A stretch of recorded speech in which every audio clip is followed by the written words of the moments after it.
Mesdames et messieurs, c'est œil pour œil, dent pour dent. Le Hezbollah vient de frapper très fort sur l'État hébreu d'Israël. Oui, en représailles aux multiples frappes que Israël a commis sur la banlieue de Beyrouth, en plein cœur de la capitale libanaise. Alors, mesdames, mesdemoiselles et messieurs, mais c'est ce qu'il fallait. Lorsque je vois les Libanais pleurer, pleurnicher, vous pensez que qui viendra vous secourir? Vous avez vu ce que Israël a fait à Gaza. Mais le monde entier a fait quoi? Le monde entier a fait quoi? Ralliez-vous, peuple libanais, ralliez-vous au Hezbollah libanais. Ne les isolez pas. Ralliez-vous à eux pour faire face à Israël. C'est la seule solution parce qu'il n'y aura personne, je dis bien personne, pour venir vous sortir de cette situation. Votre premier adversaire, c'est votre président de la République avec tout son gouvernement. Je répète, peuple libanais, votre premier adversaire, c'est votre président de la République avec tout son gouvernement. Ralliez-vous, hommes, femmes, ralliez-vous au Hezbollah libanais, enrôlez-vous dans l'armée du Hezbollah. Retournez-vous d'abord contre votre président et puis faire face à l'État hébreu d'Israël. Parce que votre président est lié au Mossad. Je l'ai toujours dit ici, mais les gens ne me comprennent pas. Mesdames et messieurs, regardez ce que Israël a fait du côté de Gaza. On a fait quoi? Condamnation, c'est où? Mais regardez ce que la Russie a fait à l'Ukraine. Il y a jusqu'à 22 paquets de sanctions sur le dos de la Russie. Bon, vous devez comprendre les réalités. Regardez ce que Israël a fait à la Syrie. On a fait quoi? Aucune sanction. Regardez ce que Israël a fait mais je ne peux même pas en citer. Je ne peux pas en citer. Et Israël s'apprête encore contre la Turquie. Mesdames et messieurs, c'est réel. Alors, allons-y dans la profondeur, mais avant de continuer, je ne peux pas quand même passer sans toutefois vous dire bonjour. Voilà, bonjour et bonsoir. Cela dépendait de vos positions respectives. Et mesdames, mesdemoiselles et messieurs, hier j'ai été touché par la vidéo que j'ai postée sur ma plateforme Facebook, plus précisément concernant le Liban. Oui, je vous invite, nous sommes en guerre. Je vous invite, nous n'allons pas laisser tomber le Liban. Allez-y au niveau de l'entête de mon profil Facebook. Vous allez voir où c'est écrit recommandation. Sur l'étoile là, vous cliquez sur recommandation, ça va s'ouvrir. Vous nous laissez un message favorable. Oui, cette page fait de bonnes informations. Très bonne page pour les actualités. C'est ce genre de message que vous devez écrire. Tous ceux qui nous suivent, allez sur notre page Facebook, à l'entête, juste en haut là. Vous allez voir c'est écrit recommandation. Si vous ne connaissez pas, montrez à quelqu'un. Il va vous montrer où c'est écrit recommandation. Vous cliquez là et puis vous nous laissez un bon message. Quand vous allez cliquer, ça va s'ouvrir. Vous allez cliquer encore, vous allez voir où vous pouvez mettre le message.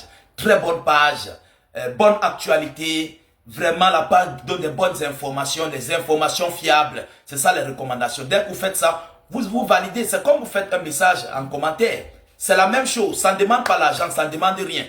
Vous comprenez? Hier, on a été touché, mais on ne baisse pas les bras. Je viens encore avec les vidéos du Liban. C'est de ça qu'il s'agit. Mesdames et messieurs, alors c'était une parenthèse. Mettez beaucoup de j'aime à la vidéoconférence. Partagez-la au maximum. Partagez-la comme vous pouvez. S'il vous plaît, partagez massivement la vidéo.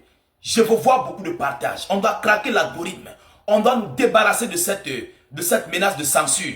Voilà. C'est très important. Mettez les j'aime. On nous dit quoi?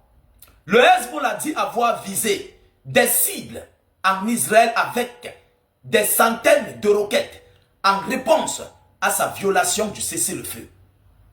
C'est normal. C'est normal que le Hezbollah se venge avec ses roquettes. On a violé le cessez-le-feu. Israël a violé le cessez-le-feu. Normalement pour aboutir à la paix. Mais Israël est un État barbare. Un État de voyous. Un État de délinquants. Oh oui. Ce qui se passait à Gaza, peuple libanais, si vous ne faites pas vite de rejoindre le Hezbollah, vous allez subir le même sort. Et vous n'aurez plus de chevaux. Vous n'aurez plus de chevaux. Pire. Il n'y a pas plus pire qu'un être humain qui n'a pas le chez lui, qui vit comme un oiseau. C'est pathétique. Mesdames et messieurs, alors selon la source, estimant avoir répété le cessez-le-feu, respecté le cessez-le-feu, alors que l'ennemi ne l'a pas fait, le Hezbollah a ciblé la zone de Manara, juste de l'autre côté de la frontière avec Israël, avec un barrage de roquettes à 2h30 jeudi, heure locale, 3h30 à Paris, a affirmé dans un communiqué le mouvement libanais qui n'avait plus revendiqué d'attaque contre Israël depuis l'annonce il y a 24 heures, après 24 heures d'une trêve de 2 semaines entre les États-Unis d'Amérique et l'Iran, après 39 jours de conflit. Donc le Hezbollah dit que dès que le cessez-le-feu était entré, ou bien l'annonce du cessez-le-feu a été communiquée, ils n'ont plus fait un seul tir de roquettes. Mais Israël est allé trop loin. Et ils étaient obligés de pulvériser les roquettes. Et vous savez qu'Israël, à l'heure là, ils n'ont plus les systèmes anti-aériens. Ils n'ont plus les missiles anti-aériens. Donc, ça a atteint ses cibles. Ils ont atteint leur cible. Vous comprenez un peu? Voilà. Donc, ils ont répliqué aussi de la plus belle des manières. Mais vous savez, les Israéliens ils cachent leur pète. Ils ne peuvent pas montrer. Je vous dis que ce conflit-ci, Israël a enregistré, si c'est petit, je dis bien si c'est petit, ils ont eu au moins plus de 10 000 morts. 10 000 repos éternels. Si c'est petit, sans compter les blessés. Sans compter les blessés. Si c'est petit. D'abord le rang des officiers et sous-officiers. Yoromagne. C'est grave. Je crois que les Libanais doivent comprendre la gravité de la chose. Ne pas isoler le Hezbollah libanais. Ne les isolez pas. Parce que c'est ça le but. C'est ça le but d'Israël. De créer la peur en vous. De créer une psychose psychologique qui va vous permettre de fuir votre pays. Mais vous allez fuir votre pays, vous allez aller où? Vous allez aller où? Et même dans le Coran, ceux qui lisent le Coran, je comprends souvent les gens disent le Coran. Le Coran là, vaut mieux mourir à martyr. Vous comprenez? Que de mourir pour rien. Tu meurs pour une bonne cause. Tu défends ton pays. C'est ça, on dit un bon citoyen. Que de mourir pour rien. Tous ceux qui ont été frappés, les gens qui attendaient l'arrivée des États-Unis d'Amérique en Iran pour venir les protéger là, ils ont été frappés. Oui, les mêmes Américains les ont frappés avec Israël. Vous pensez que quoi? Il y a beaucoup qui sont allés au repos éternel. Mais ils attendaient les mêmes Américains pour venir renverser le régime. C'est ça la logique, c'est ça la réalité. Les Libanais qui croient encore que c'est Dieu qui viendra faire face à Israël, là, vous mentez. Détrompez-vous par rapport à ça. Ralliez-vous au Hezbollah libanais. Le Liban n'a pas provoqué qui que ce soit. Le Liban agit pour une bonne cause. Ils agissent pour une bonne cause. Le premier adversaire des Libanais, c'est votre président. Moi, je ne vais jamais cesser de le dire.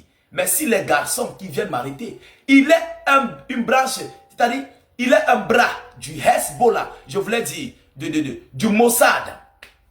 Il fait partie du Mossad. Son gouvernement fait partie du Mossad. Et ce sont eux qui donnent les positions de renseignement à Israël pour mieux frapper. Mesdames, Mesdemoiselles et Messieurs, je crois que si les Libanais laissent tomber leur pays, ils vont se retrouver en train d'être humiliés, piétinés, malmenés dans d'autres pays. Demandez aux Gazaouis, ils vont vous dire ce qu'ils commencent à subir dès à présent. Alors, voilà l'annonce que j'avais à vous relayer dans cette vidéoconférence.